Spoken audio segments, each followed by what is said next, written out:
Moi, il faut vivre dans 4 révélations. Parce que lorsqu'on parle de la femme, dans la femme, il y a la révélation. Pourquoi il y a la révélation? Il y a des gens qui ont des bombes, qui ont des réserves, qui ont simba mbangu. Ko simba te ngani ngaba simba mbangu te note selon qu'il lelo, note selon l'obité, selon qu'il lelo. Tant que yo lingi mobala kuluna s'attendre na libanga, s'attendre na l'échelle, celui s'attendre bien na pota. Beauté be baraté ça nini. Et baby. C'est ça. Nzamba kutanga na roi mabi, nzamba kutanga na bandal, nzamba ebinga na boîte de nuit, nzamba ebinga na hotel, na keno musikate, nzamba nini yoka ba yembela tata, na keno na pongo love, ayemba nini. Mama nanga sali nyonso, na bokasi ya bomwasi. Comprendre nga? Na kesu na fo na biso alimeto gato bi Vincent Lobani. Mama lelo nga na kanisi yo mokile tikelanga se ve beaucoup la lembi alobi, mama soko zaki na bomo imena sengi ba cho ministre éducation. Tel niveau, maman va être ministre d'Ani. Et du point de vue de tata, il y a papa Nyondo, il y a ministre d'éducation. Alors, papa Nyondo, ce que qui a ensemble dans un chou, on a salami militaire. Moussala madame Yongwana.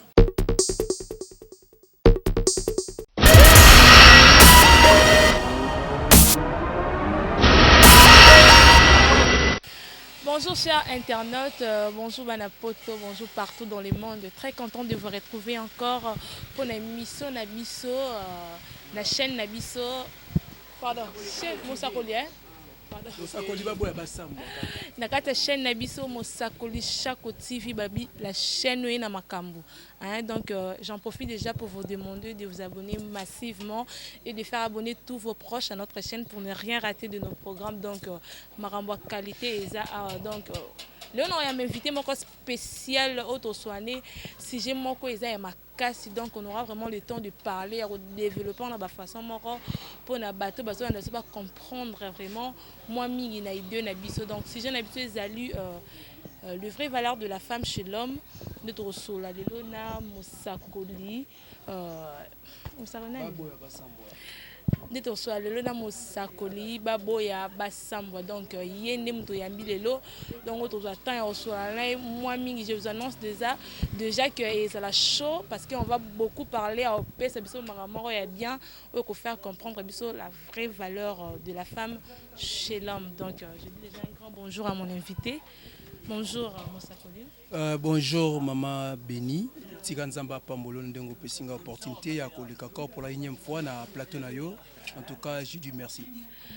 Merci beaucoup. Et puis, tout le temps, on m'a cassé au Yamba, on a Mosakoli Chako TV.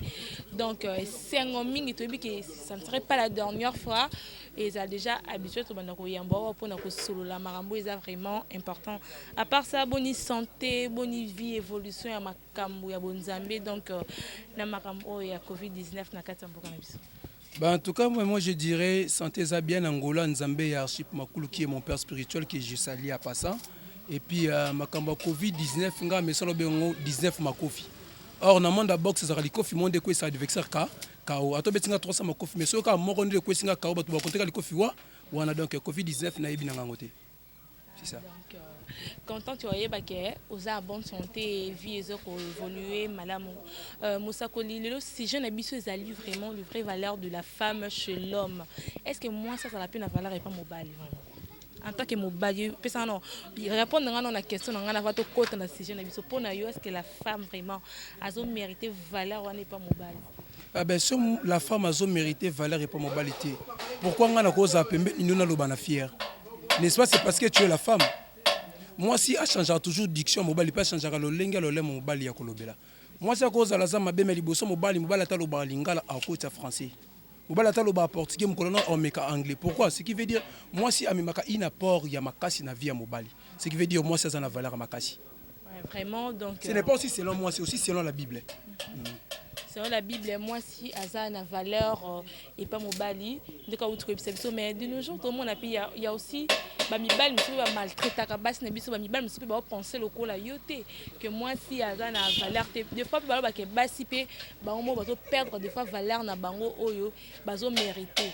Selon yo ce que par rapport il y a comportement il y a basi selon les bato ba ke basi va perdre la valeur na bango ce comportement.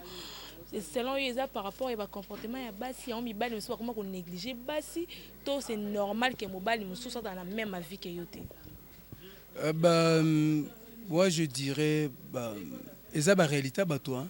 Mutu na mutu aza na lolenga azwaka mwasi na mwa valeur na ye c'est ça. Donc valeur à mwasi po yebango il faut ça la mutu pe donc déjà yo moko ndimela mwasi. La femme représente la Bible. Moi ça représentativité à Bible.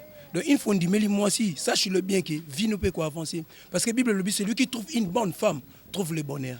Maintenant, quand tu as pour lui que la femme représente la Bible, comment expliquer comment est-ce que la femme peut représenter la Bible tandis que Dieu a créé l'homme. Expliquez sur ces points. Ah ben, en tout cas, explication est claire. Bible le but au commencement Dieu créa l'homme. Vous comprenez? La Bible le but au commencement était la parole et la parole fit Dieu et la parole était avec Dieu. Mais en d'autres termes, Bible le but, eh bien moi si voilà l'être ça. Semblable. Ce qui veut dire pendant que Dieu créant ce monde, il y avait déjà la présence de la femme à côté de Dieu. C'est pourquoi j'ai dit la femme est la représentativité de la Bible. Donc avant que la Bible fît, moi c'est Zalaki déjà. Donc, avant que la parole aussi fît, moi c'est Zalaki peut mener Nzambe. Donc la femme mérite valeur au yoyo pesaye. Ce qu'on a question on a tout qui au préciser pour les gens ba respecter ka basité selon que au basi etamboleli na bango ezama be yo avini kozala nini. Est-ce que c'est normal que moi ça perdre valeur un peu de fois? Ben pour moi si étant bolé ma bien à sur exemple moi j'ai poussé. Une personne qui n'est pas née handicapée, le loi c'est l'accident. A comment tomber na défaut au loba keza yemo salon encore. Alors so moni moi ça comment tomber ma belle ko tourner le pourquoi comment tomber même so choc na vie. Faut se poser des questions des fois so choc na vie. Ndio moni ki a comment tomber la bongo. Vraiment, on est là avec Moussa Koli. J'en profite pour dire un grand bonjour à Moussa Koli Chako, papa pasteur Moussa Koli Chako. Je passe derrière la caméra pour dire un grand bonjour à mon caméraman Eli. Donc, il y a une image qui est toko épais à Melabino. Donc, on a toujours à la chaîne Nabiso, Moussa Koli Chako TV, invité Nabiso. Quand elle est au soin, elle a vraiment la vraie valeur de la femme. Est-ce que la femme mérite vraiment valeur? Oui, pourquoi la femme a perdre valeur naie. Donc on a tout expliqué biso kaka que mutu soka daki handicapé ta comme handicapé faut lukaye. Ote ata moi c'est là otambola mabe faut lukaye ma sœur pourquoi aux otambola be olé ya ko juger mais question nga vraiment daki plus pour na réponse non opesa nga sur mibali oyoyo. Peut-être bazora courage te ya ko approcher basi pour na côté bango conseil ni pe message ni ko pesa bango. Ah ben pour la mibalo bazwa courage à approcher basité pour noter ya bango. Na opesa bango ka exemple moi ya mukusi. Na kati ya Bible na ko se référer na kati ya Bible. Il y avait une femme Léa au bande ko bota qui na problème ya ko bota. Na été sur boza ko se rappeler dans cette fille là, cette dame là Léa, plutôt Rachel. Et plutôt Anne voilà merci. Anne banda ko bota te. Anne azaki na zimité. Mais or to bosa ki muta pesa ka moi si c'est mes anani, mobali. Mais pendant que Anne s'est lamentée pour nous luka mwana ko sila maloba na ngomba. À ce moment-là, mobali azaki na mwasi musu na ndako ba bota bana, mobali azo sepela. Or, le problème était que mobali fera que na ngomba lo bana nzambe nzambe poani na opesa mwasi musu zemi mais Anne na opie zemité. Mais Anne matin na ngomba lemba été. Tango yo zo mwana, nzambe pa bina récompenser ye, apesier Samuel. Le lo Samuel pendant 17 ans révélation zala qui soutient na kati ya Israël, na kati ya Égypte. Plutôt na kati ya Israël.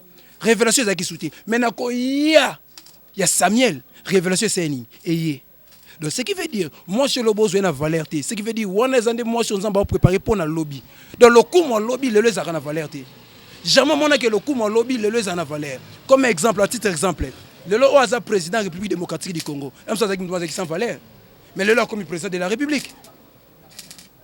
Prenez l'exemple de monsieur Kabila qui est venu de nulle part mais nous avons demandé de préparer. Azaki le roi David n'a qu'à champ. Tant abîmé comme le président. Peu importe. Attends, peu importe, mais président. Le pays, est-ce que Botama est journaliste? Le lobby est journaliste, non? Après le lobby, comme ma femme mariée. Yo Botama na alliance samsapi.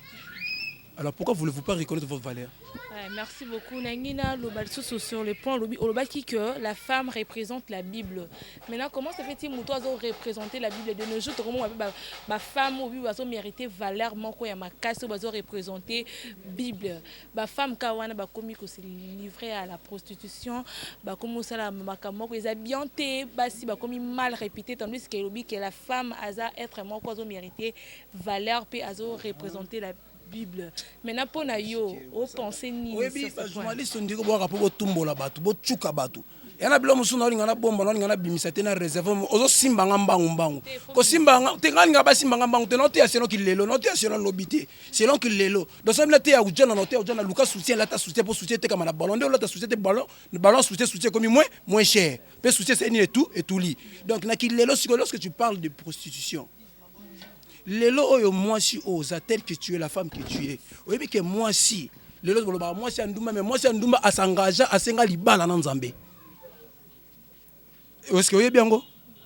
Lorsqu'on parle de Marie, la sœur de Marthe. Oui, nous sommes dans ça là. Mais elle était prostituée avec une ndumba oya qualité. Mais selon la loi Jif, pour bala mobali, il faut y en a parfum. Moi aussi na parfum. Mais il y a un parfum on a soupé la yesu nanzoto. Pe à quel loin de là, à 5 nzambe na libala te mais à bali nzambe mbala moko. Pourquoi bali nzambe? Lorsque Jésus-Christ fit à Paris, Jean-Baptiste a dit voici l'agneau qui ôte le péché du monde. Mais alors mutoazo yanga Jean-Baptiste ezana makasité ko délier ata singa ya sandal na ye. Mais plus loin de là, Marie tangoye a longoli Yesu sandal, ce qui veut dire a fongoli sandal pas longoli pas suki wana ta zui suki. La beauté de la femme ezana elongi obimicité. La beauté de la femme est batami na suki na yo. Mais azui suki na pas nzambe makolo. Or selon la révélation ezanini, toute personne, tout passager na loi l'ancienne loi, passager n'y surtout soyez pas loi bose sarani. Yamba sokola makolo. Tango sokola makolo za lokolo pesi nzela sikobisi bon aller. Mais hier sokoli Jésus-Christ makolo na parfait pe na mayami.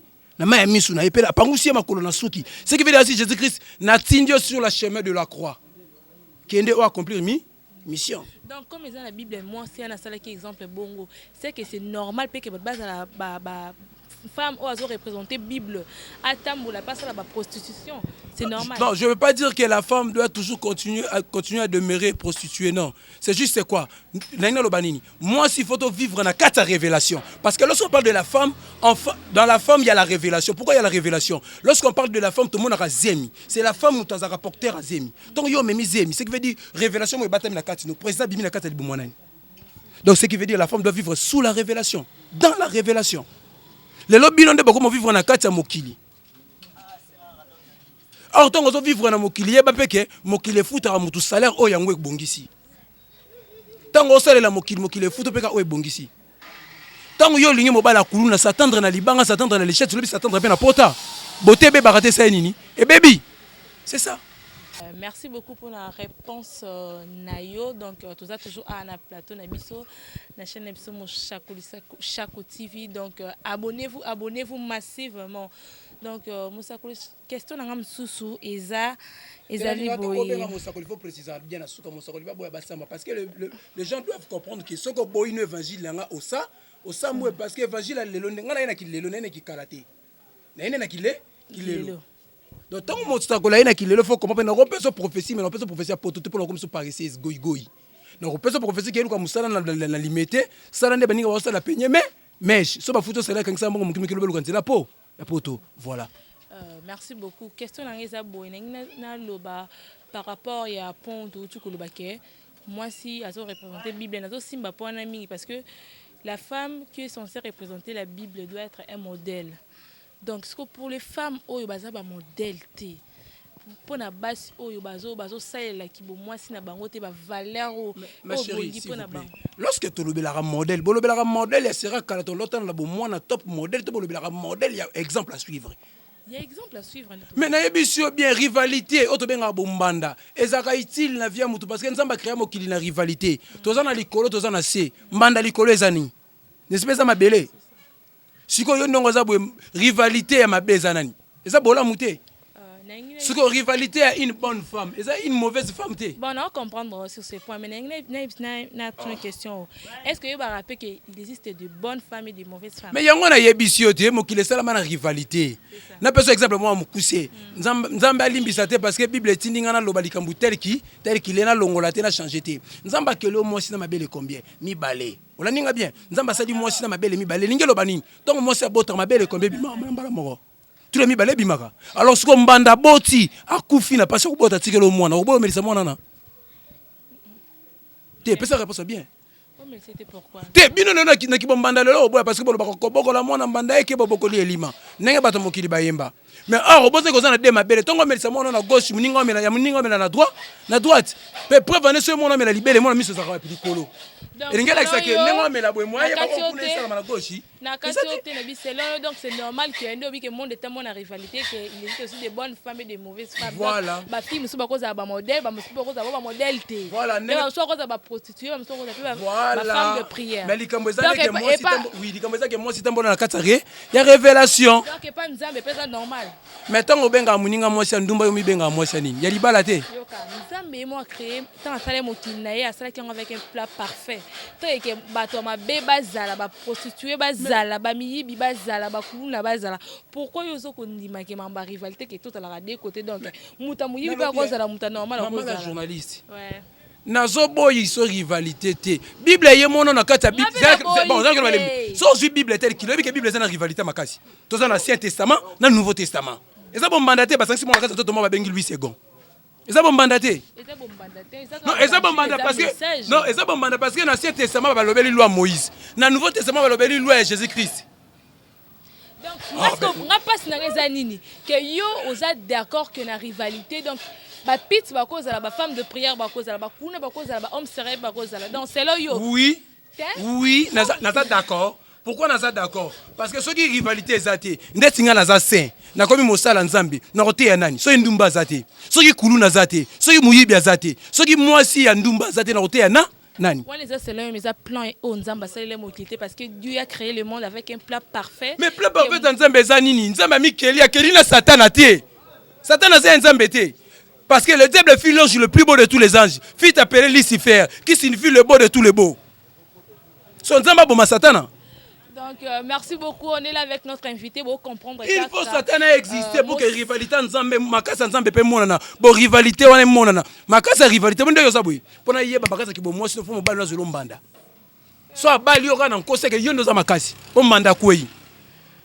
Okwa isa bandoki yo bandoki bozo na rankini. Et comme il est somme bon. Eh ben nga sa bongo to ko isa bandoki yo bandoki bozo rankini. Oyebi e. Omona e. Mais nzambe bandoki vina ngabasani. Bakoya te. Kasi mbanda vino nde yo wana. Banda avance donc pour nous c'est normal donc quand on selon la Bible c'est normal faut rivalité exister selon la Bible là moi je ne crois pas et on a bien ça selon yo donc mais si tu ne crois pas c'est là ce qui veut dire on croit pas dans la vraie valeur qui bon moi cité na on croit la vraie valeur qui bon moi si on a ligne que toutes les femmes comme va représenter la Bible base appelé modèle pour la société pour Dieu donc ok pour te clore mukina débat autour quand tu peux maman mukina okeno kana exemple mukina nzamba kutanga na cheche nzamba kutanga na roi mabi nzamba kutanga na bandal nzamba yebinga na boîte de nuit nzamba yebinga na hôtel na keno musika te nzambu nini yoka ba yembela tata na keno na pongo love ayemba nini mama nanga sali nyonso na bokasi ya bomwasi comprendre na kesu na fona biso alimeto gato bi Vincent lobani mama lelo ngana kanisi yo mokile etikelanga se ve beaucoup la lembi alobi maman soko zaki na ba moimena sengi ba cho ministre éducation tala niveau maman ba cho ministre dani et pour na ba tata ya papa nyondo ya ba cho ministre éducation alors bi papa nyondo soko zala ki na banda osambela nga shungu na sala militaire musala mara muyongwana. Vraiment sur ce point la femme mérite sa valeur, la femme mérite une place dans la société. Une place, la femme mérite des grandes places dans la société. Donc quand tu autour de l'émission la biso to zala ki awana mosakoli baboya basamwa nous monika neza ki show donc merci Nabino Bolanda parce qu'on chute déjà vers la fin de notre émission. Merci Nabino Bozala ke belé pour na Rolanda chaîne na biso mosakoli chaque TV donc bozala toujours wana branché pour na kozela ba émission moko ya innovation ba émission moko éducatif à to bito lobela mingi éducation to pesa ka ba émission ça ba message pour na ko éduquer la société le vrai valeur de la femme le lot ne peut te relobela ba sujet et belé na mikolokoya donc abonnez-vous massivement et faites abonner tous vos proches pour na bo rater donc na ozong laisser invité na ngai pour na ko chiter na habiter mot de la fin message au kopesa na bato balandi yo na chaîne na biso lelo ebe comme singa attention akanda te comme singa attention akanda singa zala mto mokilengana lo bashiro comme singa nesika na lingaka. Parce que tant on a ça na mokili nzemna ndo linga makasi yango wana oyebi mot de la fin peut-être parce que na kufité na oyebi saka na ba abonné na biso ba abonné boyoki komba chaîne mosakoli nini